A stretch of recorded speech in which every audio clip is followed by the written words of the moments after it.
All right, in the last class जो है वो हमने फिक्स्ड कॉस्ट की बात की थी और वेरिएबल कॉस्ट की बात की थी। और दोनों में डिफरेंस हमने देख लिया था कि फिक्स कॉस्ट जो है इसका प्रोडक्शन से कोई ताल्लुक नहीं है। प्रोडक्शन ज़्यादा हो, कम हो या ना हो, तो फिक्स कॉस्ट पे उस पर इफेक्ट नहीं होता है। यानी कि फिक्स कॉस्ट अगर प्रोडक्शन नहीं भी हो रही तब भी आपको पे करना है, और अगर ज़्यादा भी हो रही है या कम भी हो रही है तो उससे फिक्स कॉस्ट पे कोई असर नहीं पड़ता। Whatever fix cost you are paying, या जो भी फिक्स कॉस्ट है बिजनेस की, वो आपको पे करनी होती है। और वेरिएबल कॉस्ट है जो प्रोडक्शन के साथ चेंज होती है।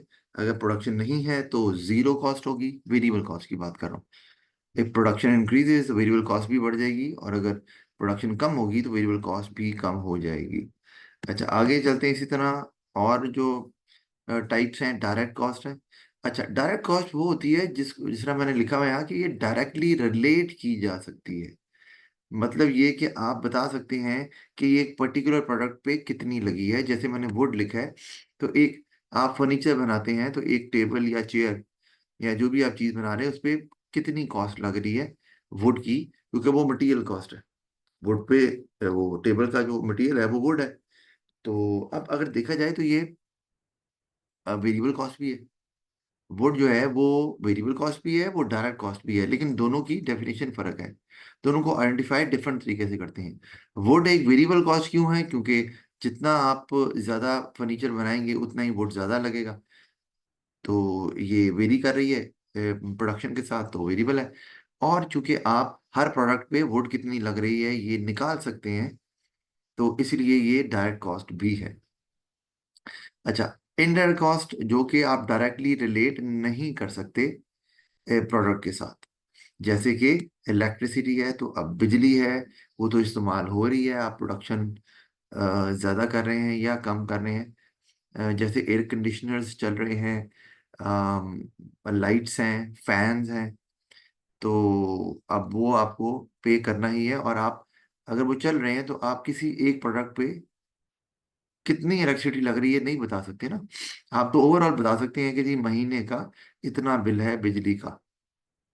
तो ये चूंकि आप किसी एक प्रोडक्ट पे नहीं बता सकते कि कितनी चार्ज हो रही है, कितनी पड़ रही है, इसलिए ये एक इट्स एन इनडायरेक्ट कॉस्ट। अच्छा, और आगे चलते हैं तो आगे हमारे पास अच्छा, इसी तरह अगर मैं रेंट की बात करूं तो रेंट जो है वो एक फिक्स कॉस्ट है, हमने कल की क्लास में पढ़ा था। तो लेकिन ये एक इनडायरेक्ट कॉस्ट भी है, मैं रेंट की बात कर रहा हूँ। लेकिन अगेन दोनों को आइडेंटिफाई करने का तरीका डिफरेंट है। रेंट एक इनडायरेक्ट कॉस्ट इसलिए है क्योंकि रेंट आप किसी भी एक प्रोडक्ट पर नहीं डाल सकते। वो आपको टोटल अमाउंट ऑफ रेंट ही पता चलेगा। और वो फिक्स इसलिए है क्योंकि वो प्रोडक्शन के साथ वेरी नहीं करता, इसलिए वो फिक्स कॉस्ट में भी शामिल है। अच्छा, टोटल कॉस्ट आगे आ जाती है हमारे पास। तो टोटल कॉस्ट जो है वो it is a sum of fix cost plus variable cost. Fix और वेरिएबल कॉस्ट को जमा करें तो हमारे पास टोटल कॉस्ट आ जाती है। अच्छा, इसी तरह से मार्ज यानी कि मतलब इसका ये है कि जो कॉस्ट है वो या तो फिक्स होती है या वो वेरिएबल होती है। तो और उनको जमा करें तो हमारे पास सारी कॉस्ट जमा हो जाती हैं और हमारे पास टोटल कॉस्ट आ जाती है। फिर आगे हमारे पास मार्जिनल कॉस्ट। मार्जिनल का मतलब ही होता है एडिशनल। तो आप जब एक एक्स्ट्रा प्रोडक्ट बनाते हैं तो उस पे आपकी जो कॉस्ट आएगी उसको बोलेंगे मार्जिनल कॉस्ट। यानी कि आपकी एक यूनिट बनाने से टोटल कॉस्ट में कितना इजाफा होता है। फर्ज किया कि आप जो है ना वो 10 पेन बना रहे हैं। 10 पेन आप बना रहे हैं तो आपकी कॉस्ट लेट से अभी है 1500, 10 पेन बनाने पे। आपने जब 11th पेन बनाया तो आपकी कॉस्ट जो है ना लेट से कि वो हो गई 1600। तो एक पेन और बनाने से एडिशन कितना हुआ टोटल कॉस्ट में? ऑफ कोर्स 1500 से 1600, यानी कि 100। तो that would be your marginal cost. और इसको निकालने का जो फॉर्मूला है वो ये है, पेपर में आपको कैलकुलेट करना भी आ सकता है। Change in total cost over change in output. जो एग्जांपल मैंने आपको दी है, अगर हम इसी को ले लें तो इसमें भी ये अप्लाई हो जाती है। कैसे? कि हमने अभी कहा कि एक अगर आप 15 से 16th पेन बनाए तो इजाफा कितना हो रहा है आउटपुट में? 1। वो आपने डिनोमिनेटर में रख लिया। कॉस्ट में कितना इजाफा हुआ? वो 1500 से 1600 हो गई। तो कितना इजाफा हुआ? 100 का। तो हम कहेंगे 100 डिवाइडेड बाय 1, आंसर 100 आ गया। And that would be the marginal cost. जी। ठीक है जी, समझ आ गई इसकी। इसी तरह आगे अगर हम चलते हैं तो एवरेज कॉस्ट आ जाती है। ये होती है कि एक प्रोडक्ट को बनाने की कॉस्ट कितनी है ऑन द एवरेज। ठीक है, मार्जिनल तो है ना कि आप एक एडिशनल प्रोडक्ट बनाएंगे तो कितनी कॉस्ट पड़ेगी, यानी कि कितना कॉस्ट में ऐड होगा। एवरेज कॉस्ट है कि ओवरऑल आपने जितनी भी चीजें बनाई हैं, हमने अगर ये निकालना हो कि एक चीज कितने की पड़ रही है हमें, या एक चीज पे एक चीज की कॉस्ट कितनी है, तो हम उसको बोलते हैं एवरेज कॉस्ट। और उसका जो फॉर्मूला है वो यही है, average cost is equal to total cost over output.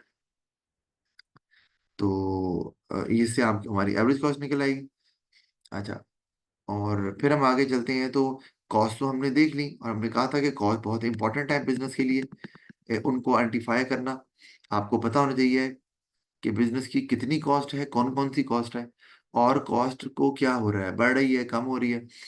अच्छा, तो इसी तरह से टोटल रेवेन्यू भी एक कॉन्सेप्ट है, और ये बताता है कि अगर आप चीजें बेचते हैं तो आपके पास कितनी अमाउंट आती है मनी की। और उसका फॉर्मूला ऑफ कोर्स यही दिया हुआ है कि प्राइस इनटू क्वांटिटी सोल्ड। ये बहुत आसान है।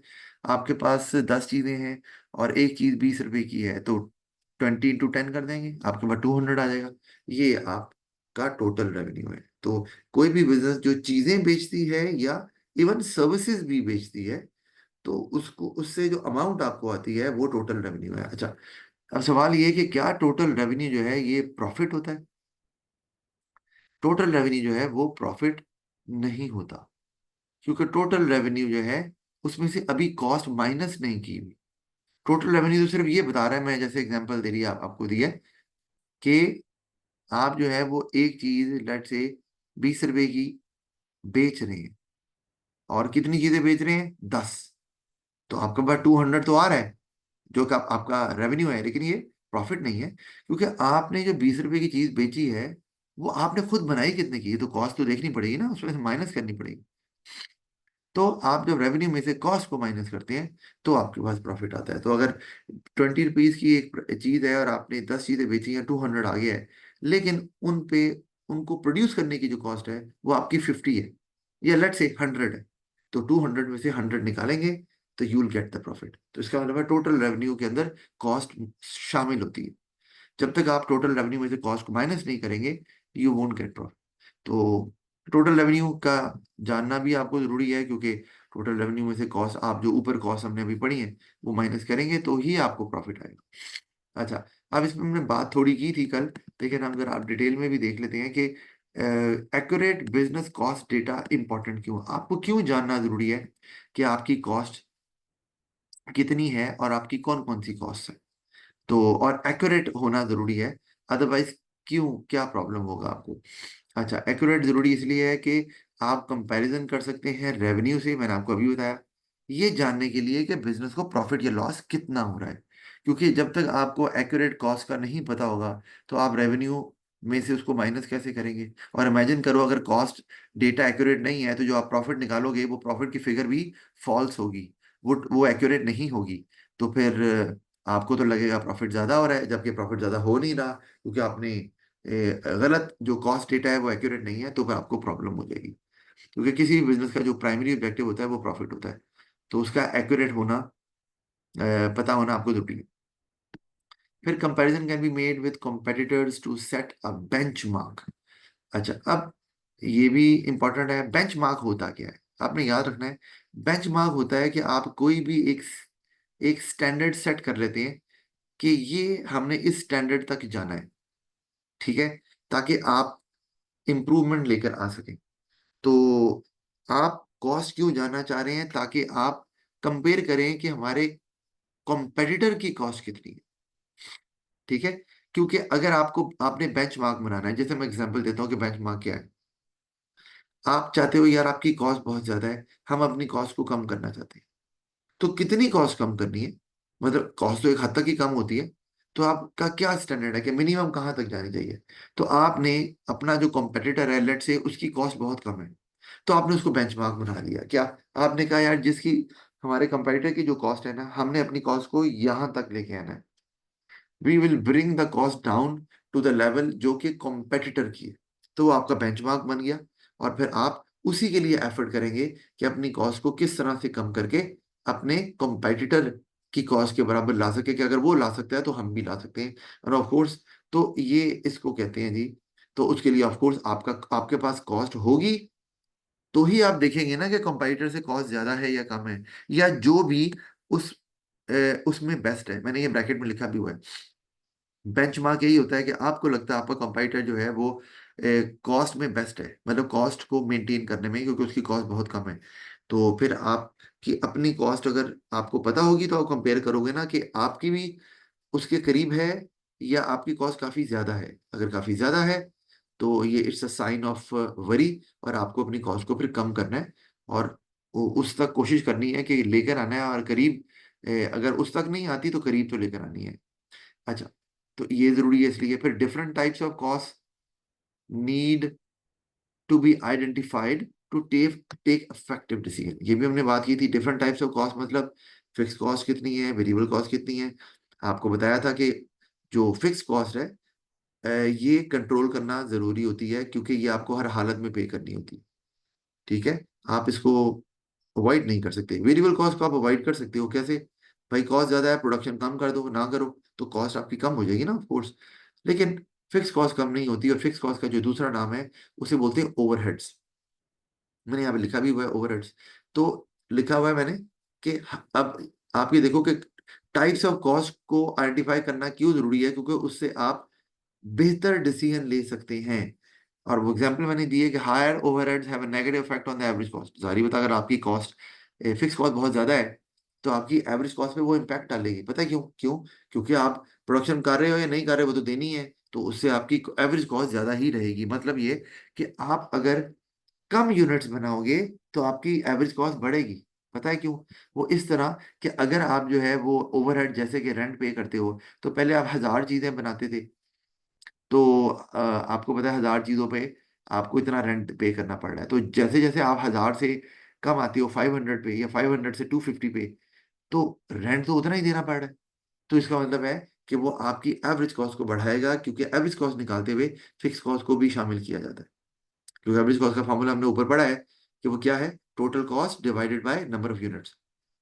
तो आपकी एवरेज, अगर आपके नंबर ऑफ यूनिट्स कम हो रहे हैं, आप कम प्रोड्यूस कर रहे हो, तो आपकी टोटल कॉस्ट उतनी तेजी से कम नहीं होगी। वजह, क्योंकि टोटल कॉस्ट में जो वेरिएबल कॉस्ट है वो तो कम होगी, लेकिन जो टोटल कॉस्ट में फिक्स कॉस्ट है वो तो उतनी ही रहेगी, जिसकी वजह से आपकी एवरेज कॉस्ट बढ़ेगी, और उसकी वजह से आपका जो प्रॉफिट है उस पर भी इम्पैक्ट आएगा, इसका नेगेटिव। अच्छा, फिर आगे enhance profit of the business पे भी नेगेटिव इम्पैक्ट आ रहा है। So either production needs to be increased to spread overhead among more units of production to reduce average cost, और measures need to be taken to reduce it. बिल्कुल, कि अब मैं आपको अगर इसकी कोई एग्जांपल दे दूं, तो एक मिनट, लेट मी सी।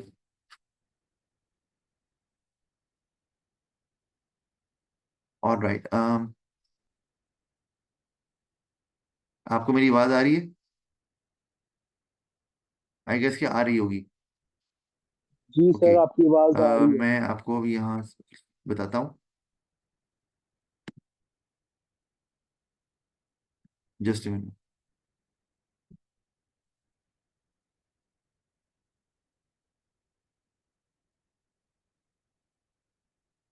लेट मी सी कि ये मुझे ऑप्शन दे देना।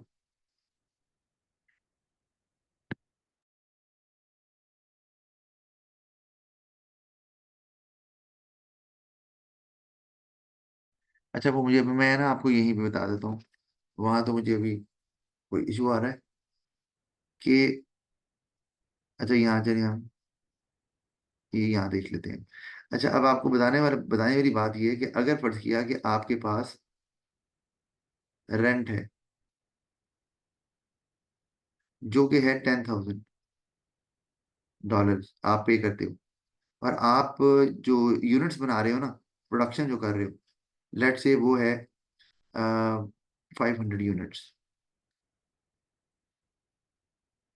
तो अब आपके पास वेरिएबल, ये तो रेंट है, आपको पता है ये एक फिक्स कॉस्ट है, ठीक है। लेकिन आपकी मटेरियल की कॉस्ट भी है, मटेरियल, मटेरियल मतलब रॉ मटेरियल जो आप इस्तेमाल करते हैं। और ऑफ कोर्स वो लेट से हम कहते हैं कि वो है आपकी 20,000 डॉलर, और ये आपकी ऑफ कोर्स वेरिएबल कॉस्ट है। तो अब अगर हमने ये देखना हो कि एवरेज कॉस्ट कितनी है, तो वो कुछ ऐसे निकलती है ना, टोटल कॉस्ट डिवाइडेड बाय जो आपके यूनिट्स हैं। तो जो टोटल कॉस्ट है वो तो होती है fix cost plus variable cost. तो हम उसी को अप्लाई करते हैं। जो फिक्स कॉस्ट है वो 10,000 है, और जो वेरिएबल कॉस्ट है वो 20,000 है। ये ऑफ कोर्स 30,000 आ जाएगा, और 500 से आप डिवाइड कर देंगे तो ये कुछ ऐसे आ जाएगा। 30,000 डिवाइड बाई 500, तो हमारे पास क्या आ गया जी? हमारे पास आ गया 300। इसका मतलब है 300 जो है वो आपकी एक यूनिट की कॉस्ट है। $300 पर यूनिट आपकी कॉस्ट आ रही है, ठीक है। अब आपको बताने ये जा रहा हूँ कि अगर आप अपनी प्रोडक्शन बढ़ाते हो या अगर कम करोगे ना, तो एवरेज कॉस्ट बढ़ जाएगी। आपने ये ध्यान में रखना है, एवरेज कॉस्ट आपकी बढ़ेगी। जैसे मैं अब 500 यूनिट से चले जाता हूँ 250 यूनिट्स पे, तो अब अगर हम एवरेज कॉस्ट निकालें तो वो कैसे निकलेगी? ऊपर तो 30,000 रहेगा, सॉरी 30,000 कह रहा हूँ, हम इसको कम कर लेते हैं। अ, इधर आ नहीं रहा है, रेस, यस। कि इसमें अब क्या होगा, जब आपने प्रोडक्शन कम कर ली, तो वेरिएबल कॉस्ट तो आपकी कम होगी। लेट से आपकी वेरिएबल कॉस्ट जो है वो 20,000 से कम होके हो जाती है 10,000, ठीक है। अब क्या होगा? अब आपकी फिक्स कॉस्ट तो 10,000 ही है, वो तो कम नहीं होती, चाहे आप प्रोडक्शन कम ही कर लें। लेकिन आपकी जो वेरिएबल कॉस्ट है वो कम हो गई है, और 20 नहीं, सॉरी, 10,000, ठीक है जी, ये आ गया। तो ये आपका 20,000 क्या हो गया है, गलतियां करी जा रहा हूँ।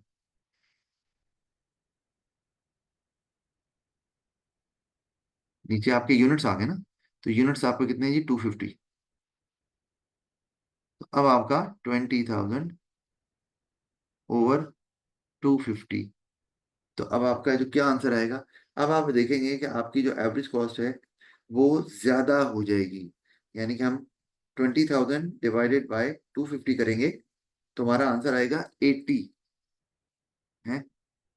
अच्छा, ये मैंने ज्यादा कम कर दिया। पहले क्या आया था हमारे पास? सॉरी, मैंने ना पहले आंसर ही गलत निकाला हुआ है।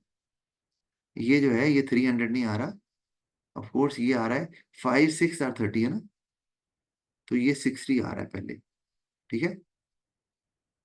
आपकी कॉस्ट आ रही है $60 पर यूनिट पहले, ठीक है। ये 5, 6 और 30 होता है ना, ये मैंने किया ही नहीं था। अच्छा, अब आ रही है 80, ठीक है, $80। तो क्या हुआ कि आपने, आपके जब यूनिट्स कम प्रोड्यूस हुए, यानी कि आप 500 यूनिट से 250 यूनिट्स पे चले गए हैं, तो आपकी जो एवरेज कॉस्ट है वो $60 पर यूनिट से $80 पर यूनिट चली गई है। तो आपको ये अगर पता है कि आपकी फिक्स कॉस्ट काफी है, ज्यादा, $10,000 है, काफी ज्यादा है, वेरिएबल कॉस्ट के मुकाबले में देखें तो बराबरी हो गई दोनों, अगर आप यूनिट्स कम कर रहे हैं। तो अगर आपने अपनी एवरेज कॉस्ट को कम करना है, तो आप आउटपुट ज्यादा बनाएं। यानी कि अगर आप 250 से 500 पे चले जाएंगे, तो आपकी एवरेज कॉस्ट कम हो जाएगी, सारी बात है, वो 80 से 60 पे आ जाएगी। उसकी वजह क्या है कि आपकी आउटपुट बढ़ने से फिक्स कॉस्ट तो बढ़ती नहीं है, तो फिक्स कॉस्ट ज्यादा यूनिट्स में स्प्रेड होगी, और पर यूनिट कॉस्ट जो है वो आपकी कम हो जाएगी। तो ये एक आपके पास तरीका है कि या तो आप प्रोडक्शन ज्यादा करें ताकि फिक्स कॉस्ट स्प्रेड हो जाए, आपकी एवरेज कॉस्ट कम हो जाएगी, तो आपको प्रॉफिट होगा। और या फिर ये कि आप कोशिश करें कि अपनी फिक्स कॉस्ट को या तो कंट्रोल करें। ये मैं आपको वापस, अगर हम जाते हैं यहाँ पर, आप इस पे गौर करो अगर, तो ये आपके पास आ गया। तो अब इसमें आप अगर गौर करें तो हमारे पास जो पॉइंट है, ये पॉइंट नंबर 3 हम देख रहे थे ना। तो डिफरेंट टाइप्स ऑफ कॉस्ट, ये हम बता रहे थे ना। तो अब अगर आप देखें तो आपको समझ आएगी कि अगर आप चाहते हैं, आप अगर प्रोडक्शन को ज्यादा कर लेंगे तो फिक्स कॉस्ट स्प्रेड हो जाएगी, ठीक है। या फिर आप कोशिश कर सकते हैं कि अपनी फिक्स कॉस्ट को कम करें। वो कैसे करेंगे? जैसे रेंट है, अब आपके सर वो तो फिक्स होता है, बिल्कुल होता है, तो आप ऐसी बिल्डिंग में चले जाए ना जहां पे रेंट कम है, तो फिर तो कम हो जाएगा ना, ऑफ कोर्स, जारी बात है। इसी तरह आप वर्कर्स को सैलरीज देते हैं तो वो भी एक फिक्स कॉस्ट है, वो देनी ही देनी है, प्रोडक्शन करें ना करें। अगर सैलरी दे रहे हैं तो उसका भी एक तरीका है, या तो ज्यादा यूनिट्स प्रोड्यूस करें ताकि वो फिक्स कॉस्ट स्प्रेड हो जाए और आपकी एवरेज कॉस्ट कम हो जाए, या फिर आप ऐसे करें कि वर्कर्स निकाल दें, कुछ वर्कर्स कम कर दें, तो आपकी फिक्स कॉस्ट कम हो जाएगी। तो ये आपको फिर देखना होता है। तो आपको डिफरेंट टाइप्स ऑफ कॉस्ट के बारे में पता होना चाहिए ताकि आप अपनी कॉस्ट को कम कर सकें और प्रॉफिट को इम्प्रूव कर सकें। फिर performance can be evaluated by comparing cost with previous years cost. ये भी जरूरी है कि आपने देखना होता है कि यार इस साल कितनी कॉस्ट थी और पिछले साल कितनी कॉस्ट थी। तो अगर आप उसमें इंप्रूवमेंट आई है, यानी कि अब आपकी कॉस्ट कम हो गई है पिछले साल के मुकाबले में, तो ये this is a good sign, ठीक है। तो आप ये भी, और अगर बढ़ रही है तो आपको अगेन देखना पड़ेगा यार ये क्यों बढ़ी है कॉस्ट, कि कहीं हम अनकंट्रोलेबल तो नहीं हो जाएगी, तो वो आपको देखना होगा। अच्छा, फिर choice between two different locations can be made easier, यानी कि अगर आपने दो लोकेशन में से एक लोकेशन चूज करनी है for setting up your business, तो आप उसमें कॉस्ट को कंसिडर कर सकते हैं कि यार किस लोकेशन की कॉस्ट ज्यादा है और क्या हमारे पास इतनी सोर्स अमाउंट ऑफ फाइनेंस है कि हम इस ये कॉस्ट पे कर सकें। तो ये भी इंपॉर्टेंट है, खाली लोकेशन को देख करके अच्छी है तो आप ये डिसीजन नहीं लेते, आपको कॉस्ट भी देखनी होती है, क्योंकि इवेंचुअली आपको पे तो करना है ना। और suitable price can be set, ये भी है कि अगर आपको अपनी कॉस्ट का पता है कि आपकी जो एवरेज कॉस्ट है, यानी कि पर प्रोडक्ट कॉस्ट कितनी है, तो आप उसी हिसाब से अपनी प्राइस रखेंगे ना। यानी कि अगर आपकी जो पर एवरेज कॉस्ट है जो हमने अभी पढ़ी है वो $10 है, तो क्या आप प्राइस जो है $10 से कम रख सकते हैं? Of course not. आप $10 से ज्यादा प्राइस रखेंगे, $12, $13, $14, ताकि आपको एक सर्टन अमाउंट ऑफ प्रॉफिट हो सके। तो प्रॉफिट का तभी पता चलेगा ना जब आप को कॉस्ट का पता होगा, और तभी आप एक सूटेबल प्राइस रखेंगे। अगर आपको कॉस्ट का ही नहीं पता तो आप तो कोई भी प्राइस आपने रख लिया और पता चला कि प्राइस तो कॉस्ट से कम है, तो फिर तो आपको हर प्रोडक्ट पे लॉस हो रहा होगा, तो आप ज्यादा देर तक सरवाइव नहीं कर पाएंगे। फिर आ गया हमारे पास प्रॉब्लम इन क्लासिफाइंग कॉस्ट। अच्छा, अब मतलब फिक्स कॉस्ट है, वेरिएबल कॉस्ट है, इनको क्लासिफाई करना, यानी कि ये पहचानना कि ये फिक्स है, ये वेरिएबल है, डायरेक्ट है या इनडायरेक्ट है, मुश्किल काम है। क्यों? जैसे कि क्योंकि कुछ ऐसी कॉस्ट हैं जिसमें दोनों होती हैं, यानी कि अगर मैं लेबर की कॉस्ट की बात करूं तो लेबर कॉस्ट दो तरह की हो सकती है। क्या? मैंने आगे लिखा भी हुआ है कि workers are involve in production in the wage given to them can be identified as direct cost, ठीक है। यानी कि अगर वर्कर किसी एक प्रोडक्शन में इन्वॉल्व है और वो एक ही प्रोडक्ट बनाते हैं, but if there is a halt in production and still they are paid wages, then it becomes an indirect cost और ओवरहेड्स। प्रॉब्लम आ गई, मतलब ये, अगर वर्कर कोई चीज बना रहे हैं, ठीक है, तो हमें पता है कि यार इस चीज को बनाने में इतने वर्कर्स लगते हैं और हम उनको इतनी वेजेस देते हैं, तो ये तो एक डायरेक्ट कॉस्ट है, जारी बात है। आप रिलेट कर सकते हैं, चार्ज कर सकते हैं, बता सकते हैं कि वर्कर्स की कितनी कॉस्ट उस इन प्रोडक्ट्स पे लग रही है, जारी बात है, जितना पैसे पे कर रहे हैं उतनी उनको बनाने में। लेकिन अगर वो कोई चीज नहीं बना पाते, किसी वजह से कोई मशीनरी खराब हो गई है, तो वर्कर्स को तो फिर भी पे कर रहे हैं, तो उस केस में फिर वो इनडायरेक्ट कॉस्ट हो जाएगी, क्योंकि अगर वो वर्कर्स काम नहीं कर रहे, मतलब ये कि वर्कर्स जो चीज बना रहे थे वो अब चीज नहीं बना रहे, किसी वजह से रॉ मटेरियल नहीं है या कोई और इशू आ गया, तो अब वो इनडायरेक्ट कॉस्ट है, क्योंकि अब जो बाकी चीजें बन रही हैं उसमें वर्कर्स का कोई लेना देना नहीं है, लेकिन वो वेजेस जरूर अभी भी हासिल कर रहे हैं, तो वो एक इनडायरेक्ट कॉस्ट बन जाएगी। अब दो आ गई ना, यानी कि लेबर कॉस्ट डायरेक्ट भी हो सकती है, इनडायरेक्ट भी हो सकती है, तो ये एक प्रॉब्लम। अच्छा, फिर टेलीफोन चार्जेस या सैलरी, जैसे कि अगर आप, टेलीफोन है आपके घर में अगर, तो आपको पता है उसमें एक लाइन रेंट होता है, मतलब ये कि आप फोन कॉल्स करें ना करें, आपको लाइन रेंट तो पे करना ही करना है एक्चुअली, तो इसका मतलब है कि ये एक फिक्स कॉस्ट है। अच्छा, और दूसरी होती है कॉल चार्जेस, कभी टेलीफोन का बिल देखें तो आपको पता चले, तो अगर आप कॉल करेंगे, कॉल चार्जेस है, जितनी कॉल होंगी उतने ये चार्जेस भी आपके ज्यादा होंगे, तो इसका मतलब है इसमें दोनों चीजें हैं, जो टेलीफोन चार्जेस हैं उसमें लाइन रेंट भी है, वो एक फिक्स कॉस्ट है, और जो कॉल चार्जेस हैं वो एक वेरिएबल कॉस्ट है, तो दोनों आ गए ना। तो आप इसको क्या कंसिडर करें, फिक्स के वेरिएबल। इसी तरह से अगर आप सैलरी देते हैं वर्कर्स को, तो उसमें फिक्स पार्ट भी होता है और उसमें वेरिएबल पार्ट भी, वेरिएबल पार्ट भी है। कैसे? अगर आप वर्कर को सैलरी देते हैं, मतलब वर्कर्स जो है ना वो काम कर रहे हैं, लेकिन अगर काम नहीं भी कर रहे या प्रोडक्शन नहीं भी कर रहे तो उनको पैसे मिल रहे हैं, ये तो फिक्स हो गई कॉस्ट, प्रोडक्शन से कोई ताल्लुक नहीं है, लेकिन उनको कमीशन भी मिल रहा है। कमीशन का मतलब है कि अगर वर्कर, जैसे मैं एग्जांपल देता हूँ कि एक जो सेल्स स्टाफ है, मतलब आप जो चीजें बेचते हैं, जिनकी रिस्पॉन्सिबिलिटी है, who are appointed in shops और पॉइंट ऑफ सेल्स, मतलब पॉइंट पॉइंट ऑफ सेल का मतलब कि जहां पर स्टाफ चीजें बेचता है, कस्टमर्स को अटेंड करता है। तो अगर कस्टमर कोई नहीं भी आता तब भी इनको सैलरी देनी है, आता है तब भी देनी है, ये तो फिक्स है, ठीक है, ये तो समझ आती है।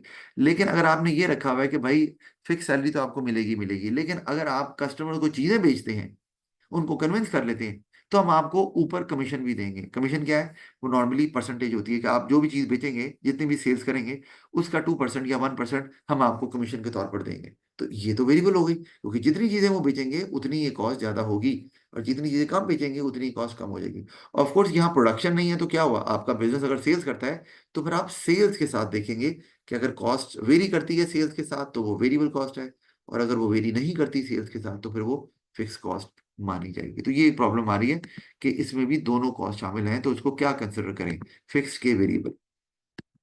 अच्छा, फिर हमारे पास आ गया break even chart.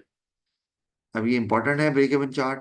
Break even होता क्या है, हमने पहले भी बात की हुई इसके ऊपर कि ब्रेक इवन वो पॉइंट होता है जहां पर बिजनेस ने जितनी कॉस्ट, बिजनेस की जितनी कॉस्ट होती है वो सारी की सारी कवर हो रही होती है। किस चीज से कवर कैसे होती है? उतना ही रेवेन्यू आ रहा होता है। मतलब ये कि आपने 2 लाख रुपया लगाया, ठीक है, और अब आपको 2 लाख रुपया आ भी रहा है चीजें बेचने से, तो इसका मतलब है कि आप ब्रेक इवन पे हैं। और हर बिजनेस जो स्टार्ट होता है उसका पहला टारगेट यही होता है कि ब्रेक इवन अचीव करें जल्दी से, जितनी कॉस्ट है कम से कम वो तो कवर करें। उसके बाद हमने पहले भी बात की थी, उसके बाद जितना आएगा वो आपका प्रॉफिट होगा। ये हमने पहले पिछली क्लास में डिटेल में बात इस पे की भी थी। अच्छा, अब हम इसको जरा देख लें। अगर हम ये एक एग्जांपल मैंने ली हुई है ताकि आपको आसानी से इसको इसकी समझ आ जाए। अब देखो कि आउटपुट मैंने ली हुई है 0, फिर मैंने 3000 ली हुई है, फिर मैंने 6000 ली हुई है, ठीक है। फर्ज किया कि एक बिजनेस है जो 6000 तक बना सकता है। मैंने डिफरेंट लेवल्स ऑफ आउटपुट ले लिए क्योंकि नीचे ग्राफ भी हमने बनाना है। तो फिक्स कॉस्ट ये क्वेश्चन में दिया होगा ना, फिक्स कॉस्ट आपको दी हुई है $10,000, वो 0 पे भी $10,000 है, वो 3000 पे भी $10,000 है, और वो 6000 पे भी $10,000 है, क्योंकि फिक्स कॉस्ट वेरी नहीं करती आउटपुट के साथ। अच्छा, फिर वेरिएबल कॉस्ट है वो उन्होंने दे दी हुई है $3 पर यूनिट। हर यूनिट पे कितनी पड़ रही है? $3। तो पहले पे तो जीरो ही, क्योंकि आउटपुट अगर जीरो है तो 0 × 3 जीरो। वैसे भी जब आउटपुट जीरो होती है तो वेरिएबल कॉस्ट भी जीरो ही होती है। अच्छा, उसके बाद वो हो गई 9000। कैसे आया?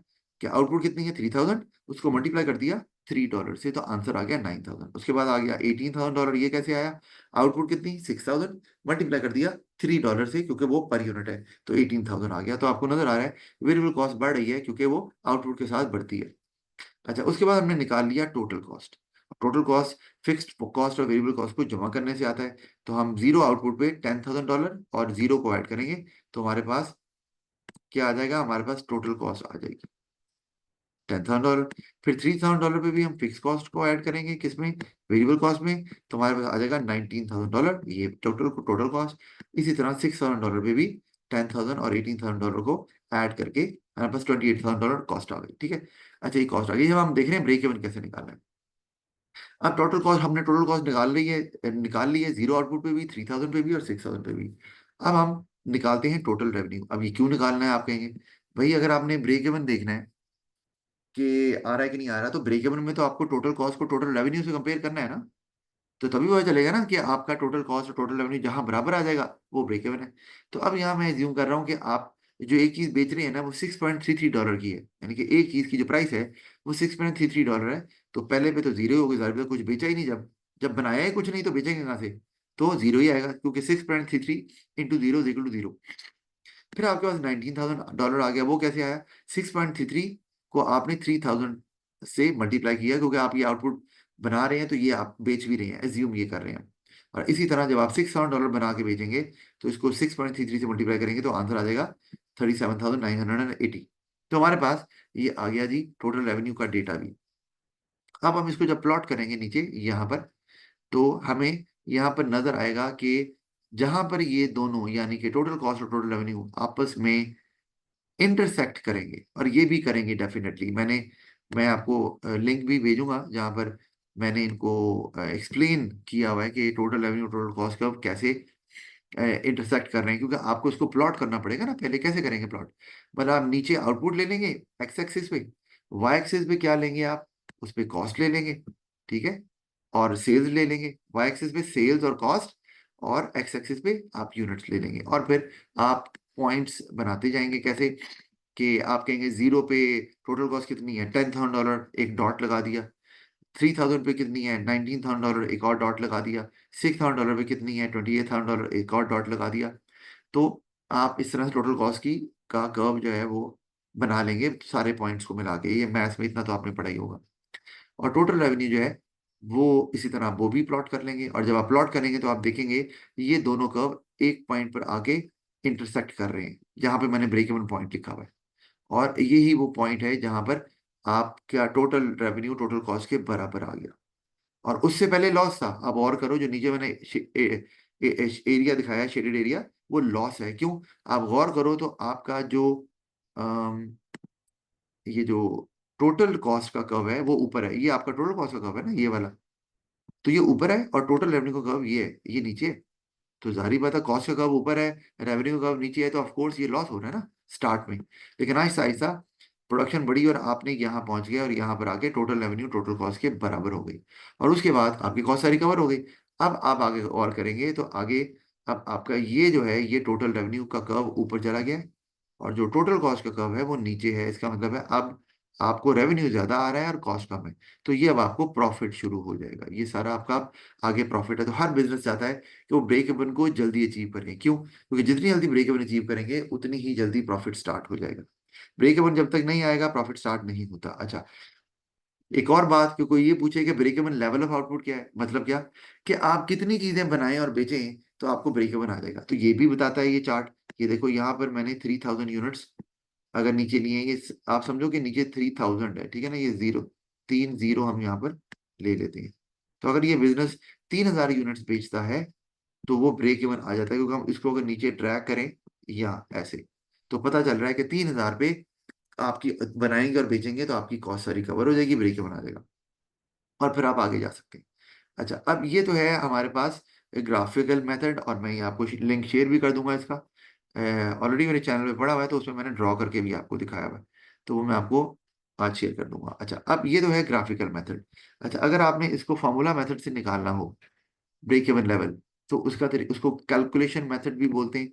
और उसका फॉर्मूला हमारे पास ये है कि फिक्स कॉस्ट को आपने डिवाइड कर देना होता है कंट्रीब्यूशन पर यूनिट से। अच्छा, कंट्रीब्यूशन पर यूनिट क्या होती है, हमने लास्ट टाइम बात भी की थी कि आप सेलिंग प्राइस में से वेरिएबल कॉस्ट निकालते हैं, तो ये प्रॉफिट नहीं होता, ये कंट्रीब्यूशन होती है। ये बताती है कि आप कितना कंट्रीब्यूट कर रहे हैं टुवर्ड्स कवरिंग फिक्स कॉस्ट। क्योंकि प्रॉफिट तो होगा जब आप सेलिंग प्राइस में से सारी कॉस्ट को मैनेज करते हैं ना, वो तो आप नहीं कर रहे, आप तो वेरिएबल कॉस्ट मैनेज कर रहे हैं। तो अब आप तो ब्रेक इवन लेवल क्या आ रहा है, 3,000 यूनिट्स जो हमने निकाला है।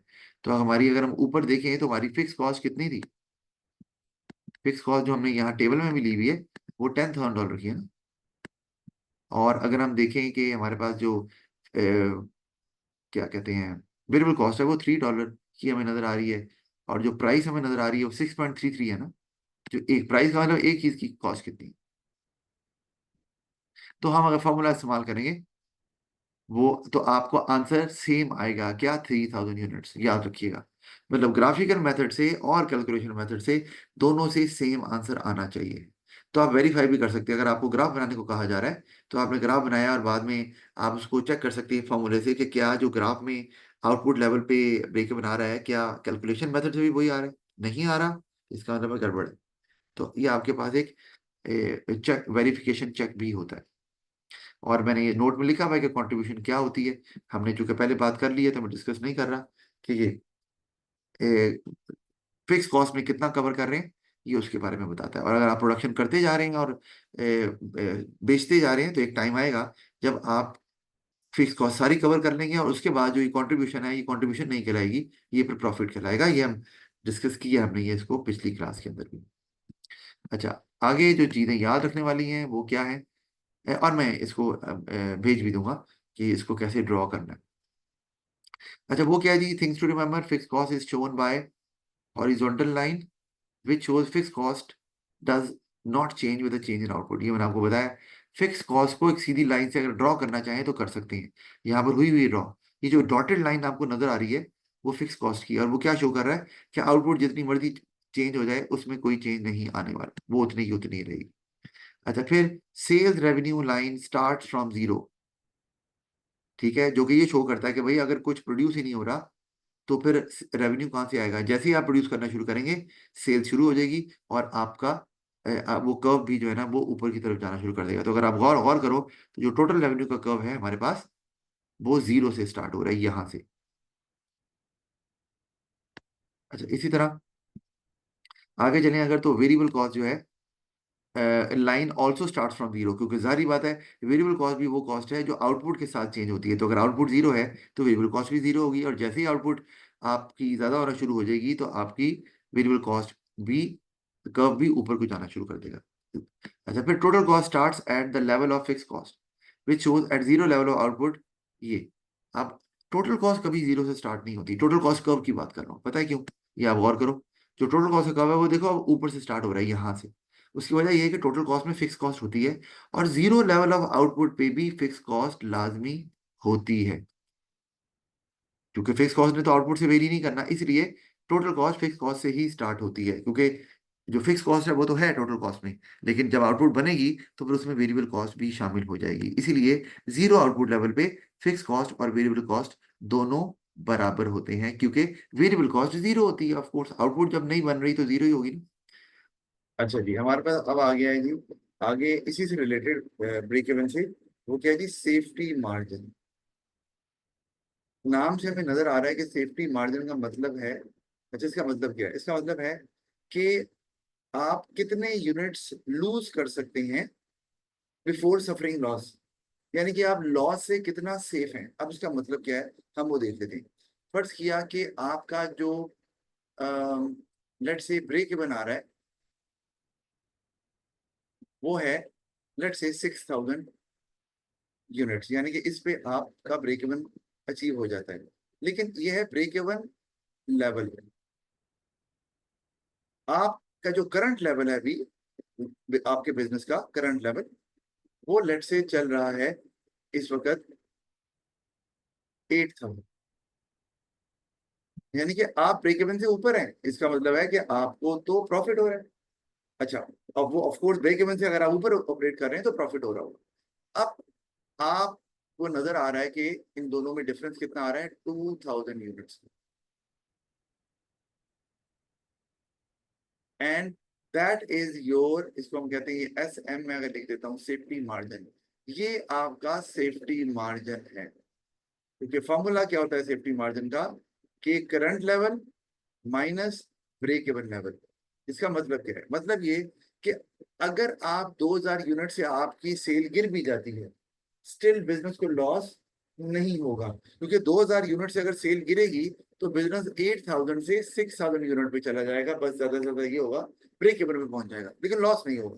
तो इसका मतलब है जितना सेफ्टी मार्जिन ज्यादा है उतना ही बिजनेस ज्यादा कंफर्टेबल फील करेगा कि यार अगर कभी होता है ना सीजन नहीं चल रहा है या डिमांड गिर रही है, तो उन्हें स्टिल पता होता है कि यार we are still earning profit, तो कोई ऐसा इशू नहीं है, आगे जाके बेहतर हो जाएगा या डिमांड बढ़ जाएगी या सीजन आ जाएगा तो सेल दोबारा ऊपर चली जाएगी। तो सेफ्टी मार्जिन जो है वो इंपॉर्टेंट है, और ये भी आप ब्रेक इवन से भी इसको देख सकते हैं। यानी कि अगर मैं यहाँ पर ड्रॉ करता हूँ,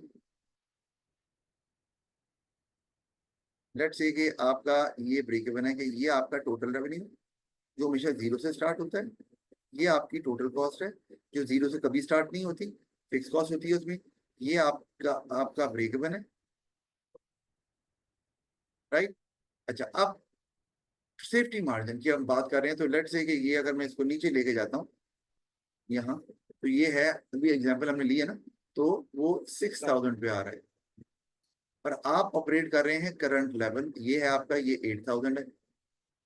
इसका मतलब है आपको ऑफकोर्स इतना प्रॉफिट हो रहा है, ये प्रॉफिट ही है, अभी तक इतना हुआ है, आगे भी प्रॉफिट हो सकता है अगर आप 8000 से भी आगे जाओगे। तो ये जो आपको डिफरेंस नजर आ रहा है दोनों में, ये है सेफ्टी मार्जिन का, और ये जितना ज्यादा होगा उतना ही बिजनेस के लिए फायदेमंद बात है। जब वापस चलते हैं हम, ये सेफ्टी मार्जिन हमारे पास मैंने फॉर्मूला वगैरह लिखा हुआ है, वो आप देख ही सकते हो। तो एडवांटेजेस अगर देख लें, ब्रेक इवन चार्ट का फायदा क्या होता है, पहला, profit at any level of output can be made known. मैं वापस चलूंगा उधर ही यार, क्या आपको कि आप किसी भी लेवल पे प्रॉफिट निकाल सकते हैं, बिल्कुल निकाल सकते हैं। कैसे? फर्स्ट किया आपने 8,000 पे प्रॉफिट निकालना है, तो आप देख सकते हैं 8,000 पे ये कॉस्ट है, मतलब आप इसको यहाँ ड्रैग, एक ये, आप क्या करोगे कि आप अगर ये टोटल कॉस्ट है, ये टोटल कॉस्ट है, तो आप इसको यहाँ पर ये ड्रैग कर दिया, तो आपको यहाँ पर पता चलेगा टोटल कॉस्ट कितनी है। और 8,000 पे ही आपका रेवेन्यू भी इधर है, तो वो भी आपको पता चल जाएगा। इसको आप ड्रैग करोगे यहाँ, तो लेट से कि आपका यहाँ पर 80,000 जो है वो टोटल रेवेन्यू आ रहा है, और यहाँ पे जो कॉस्ट आ रही है वो 60,000 आ रही है फॉर एग्जाम्पल। तो आप आसानी से कैलकुलेट कर सकते हैं कि आपका जो प्रॉफिट है वो 20,000 है। तो किसी भी लेवल पे आप ले लें, किसी भी लेवल ऑफ आउटपुट पे आप ब्रेक इवन चार्ट से आसानी से फाइंड आउट कर सकते हैं कि बिजनेस को प्रॉफिट कितना हो रहा है, या लॉस भी अगर हो रहा है तो कितना हो रहा है, वो आप निकाल सकते हैं। ठीक है जी, ये बताया उसके अंदर। अच्छा, इसी तरह आगे देखें तो charts are easier to construct and interpret, ये भी हमने देखा है, तो पिछली वीडियो में भी देखा था कि ब्रेक इवन चार्ट कैसे बनाया जाता है। सिर्फ आपको वैल्यू चाहिए और आपने उसको कंस्ट्रक्ट कर लेना। तो और चार्ट्स को अगर अंडरस्टैंडिंग चार्ट की है तो चार्ट ज्यादा आसान है कुछ भी फिगर्स देखने के लिए, ना कि आप पूरा कैलकुलेट करें। ग्राफ से आप आसानी से वाई एक्सिस पे और एक्स एक्सिस पे रीड कर सकते हैं क्या वैल्यू आ रही है, और आपको पता चल सकता है। अच्छा, फिर affect on profit of any business decision, वो भी पता चल जाता है आपको। क्या मतलब है, ये भी हम देख लेते हैं अभी, कि अगर लेट से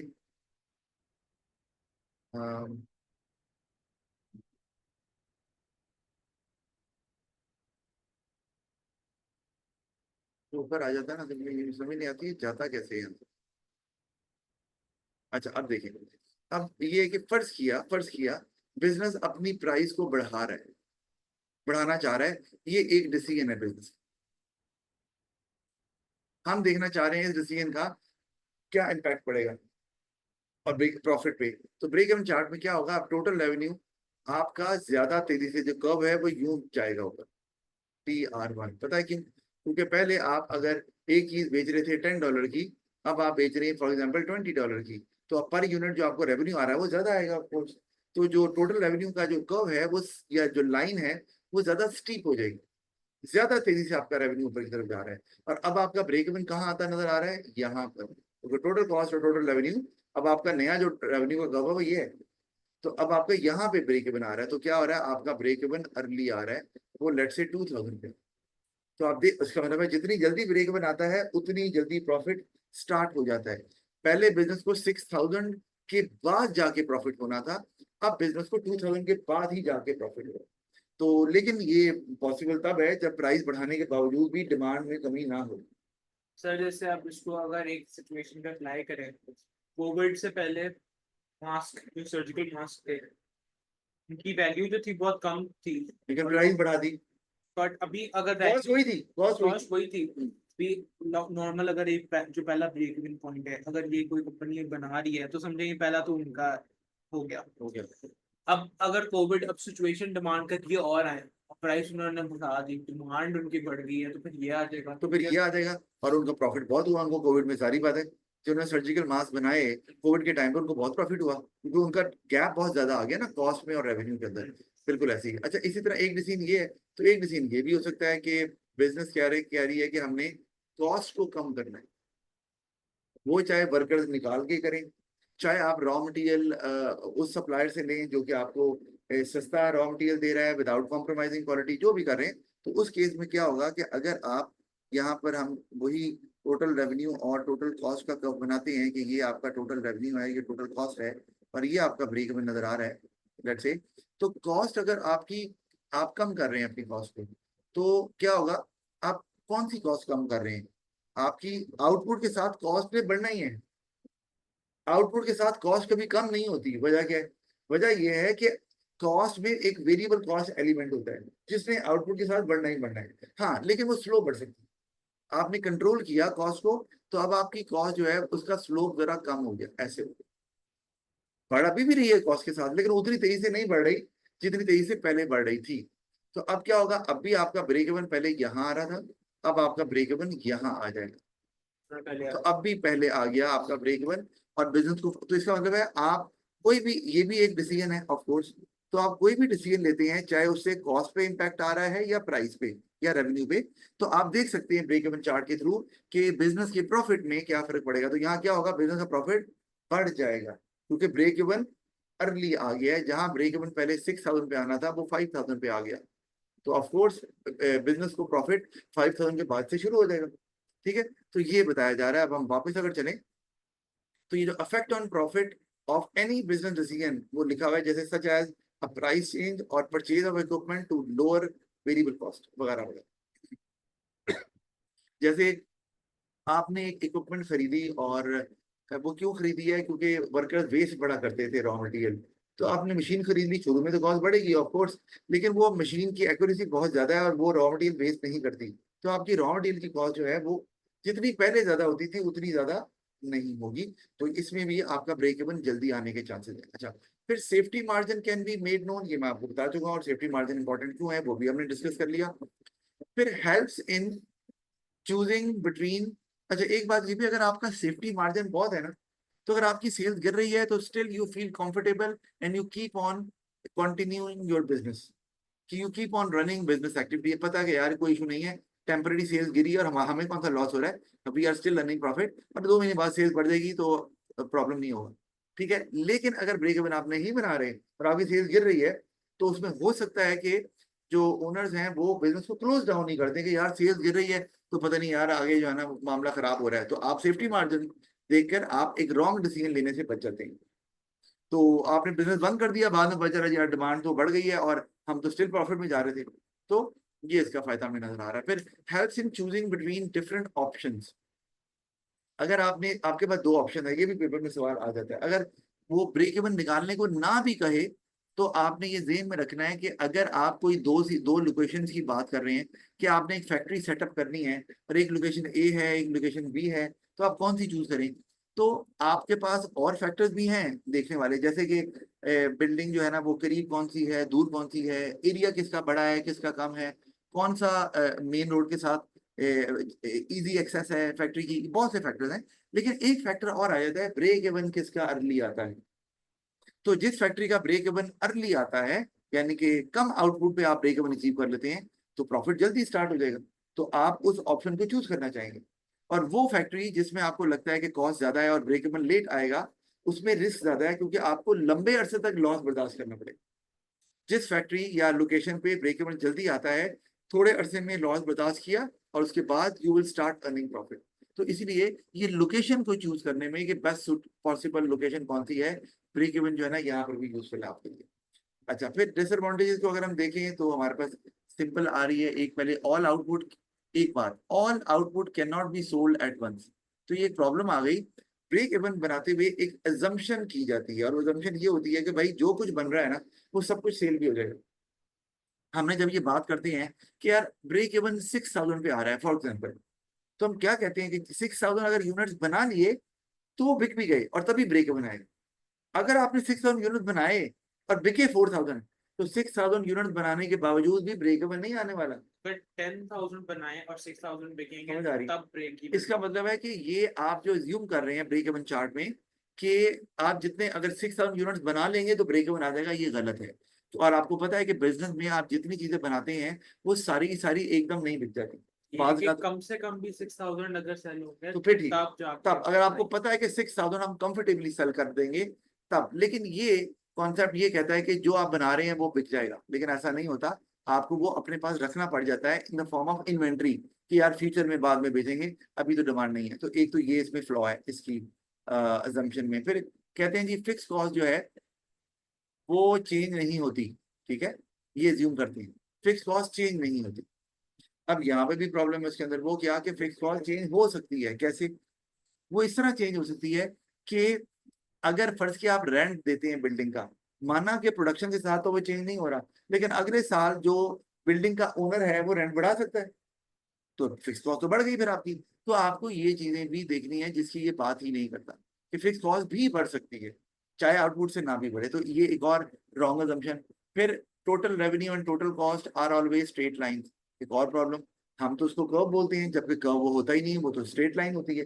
तो एक ये प्रॉब्लम आ गई। एक्चुअली जो टोटल कॉस्ट और टोटल रेवेन्यू के कर्व होते हैं वो बेंडिंग कर्व्स होते हैं, ठीक है, उनमें बेंड आता है, ठीक है, लेकिन इस ब्रेक इवन चार्ट में बेंड नहीं दिखाया जाता, उनको स्ट्रेट लाइन दिखाया जाता है। तो ये एक जो है ना, और इसमें आप कह लो कि फ्लॉ आ गया। फिर some cost are difficult to identify, जैसे हमने लास्ट लेसन में भी बात की थी कि कुछ ऐसी कॉस्ट होती हैं जिसमें फिक्स और वेरिएबल कॉस्ट दोनों होती हैं। जैसे सैलरी में बात की थी, सैलरी फिक्स भी हो सकती है, वेरिएबल भी हो सकती है। फिक्स इसलिए है कि आपको एक एम्प्लॉय को एक फिक्स अमाउंट ऑफ सैलरी मिल रही है, लेकिन उसमें कमीशन भी है, जितना और सेल करोगे उतनी आपको कमीशन भी मिलेगा, यानी कि 2% of the value of sales या 1% of the value of sales, तो वो बढ़ेगी। तो इस केस में तो सैलरी वेरिएबल कॉस्ट भी है, फिक्स कॉस्ट भी है। तो ये एक प्रॉब्लम और आपको आ सकता है कि आप आइडेंटिफाई नहीं कर पाएंगे कि फिक्स कौन सी है, वेरिएबल कॉस्ट। जब आप आइडेंटिफाई नहीं करेंगे तो आपको कैसे पता चलेगा कि टोटल कॉस्ट का कर्व शुरू कहाँ से करना है? क्योंकि हमने ये पढ़ा है टोटल कॉस्ट का कर्व स्टार्ट कहाँ से होता है, जीरो पे जितनी फिक्स कॉस्ट होती है वही वही टोटल कॉस्ट होती है, और वहीं से वो स्टार्ट होता है। तो वो ये फिर पॉसिबल नहीं हो, आपके लिए पॉसिबल नहीं होगा, क्योंकि आपके पास वो फिक्स कॉस्ट आप आइडेंटिफाई नहीं कर पा रहे सही तरीके से। अच्छा, और मैं इसके अंदर ये है कि अगर ये जो फिक्स चीजें हैं अगर वो फ्लक्चुएट कर जाती हैं ड्यू टू इतनी सर्कमस्टांसेस, तो ये वो नहीं शो करेगा कि अगर करता है तो प्रिकॉशन कैसे लेंगे। प्रिकॉशन ये कि अगर मैं आपको यहाँ बात, इधर टेढ़ा मेरा बन गया,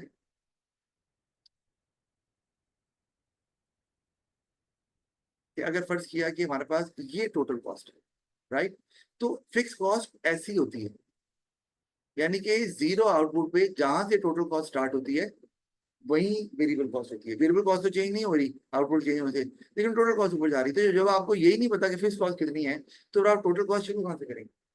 तो ये आपको प्रॉब्लम आ सकती है, पर्टिकुलरली अगर आप आइडेंटिफाई नहीं कर पा रहे एक कॉस्ट के अंदर कि ये इसको फिक्स कंसिडर करें या वेरिएबल कंसिडर करें, तो आपको प्रॉब्लम आ सकता है।